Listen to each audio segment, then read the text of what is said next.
उत्तर प्रदेश में चुनाव संपन्न हो चुका है। जल्द ही सरकारें शपथ लेने जा रही है, लेकिन क्या आपको पता है इस बार यूपी का डिप्टी सीएम कौन होगा? ये चर्चाएं पूरे उत्तर प्रदेश में है।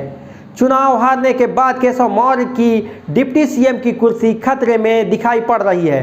चर्चा यह है कि दो नए चेहरे तलाशे जा रहे हैं। प्रचंड जीत के बाद दो ऐसे नए चेहरे सामने आए हैं जिन्हें बतौर डिप्टी सीएम योगी कैबिनेट में जगह मिल सकती है। आपको बता दें कि उत्तर प्रदेश में जिस तरह से बीजेपी ने प्रचंड जीत हासिल की है, उससे बीजेपी के प्रदेश अध्यक्ष स्वतंत्र देव सिंह का कद बढ़ना पूरी तरीके से तय है। अब सवाल इस बात का है कि उन्हें योगी कैबिनेट में जगह मिलेगी तो किस रूप में। बीजेपी के सूत्रों का दावा है कि प्रदेश अध्यक्ष होने के नाते स्वतंत्र देव सिंह को बतौर डिप्टी सीएम अहम जिम्मेदारी दी जा सकती है। स्वतंत्र देव सिंह एक तो ओबीसी चेहरा हैं और दूसरे बीजेपी के प्रदेश अध्यक्ष हैं। पिछले कुछ समीकरणों पर गौर करें तो ये तस्वीर साफ होती नज़र आ रही है। 2017 में जब बीजेपी सरकार बनी थी तब केशव मौर्य बीजेपी के प्रदेश अध्यक्ष थे। तब बीजेपी को प्रचंड जीत का इनाम उनको ही मिला था। उन्हें एक ओबीसी चेहरे के तौर पर सरकार में जगह दी गई थी। वही स्थिति स्वतंत्र देव के साथ दोहराई जा सकती है। यूपी में आगरा से चुनाव जीतने वाली बेबी रानी मौर्य भी यूपी की डिप्टी सीएम के तौर पर सरकार में दिखाई दे सकती हैं। बताया जा रहा है कि उत्तराखंड की राज्यपाल रही बेबी रानी मौर्य को रणनीति के तौर पर यूपी में लाया गया था।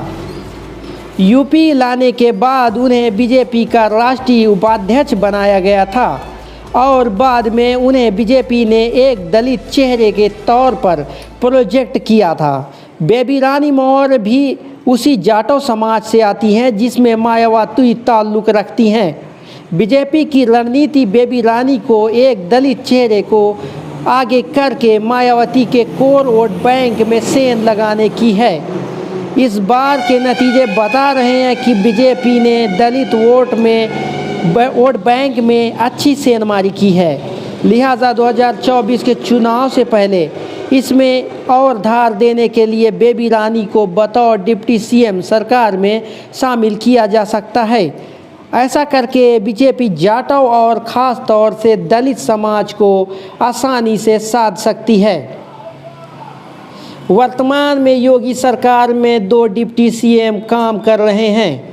केशव मौर्य तो दूसरी ओर डॉक्टर दिनेश शर्मा को यूपी में एक ब्राह्मण चेहरे के तौर पर सरकार में शामिल किया गया था, लेकिन पिछले 5 साल से कामकाज पर नज़र डाले तो उनको लेकर संगठन के पास फीडबैक अच्छी नहीं रहा। जनता के बीच उनको लेकर एक निगेटिव छवि बनी हुई है।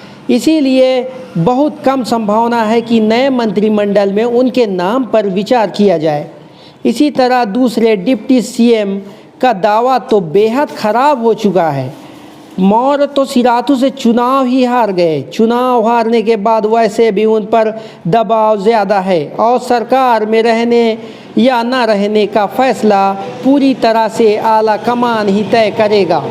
केशव मौर्य एक बड़े नेता हैं। ऐसे में बीजेपी उनके लिए एक विकल्प तलाश सकती है और उन्हें राज्यसभा भेजा जा सकता है।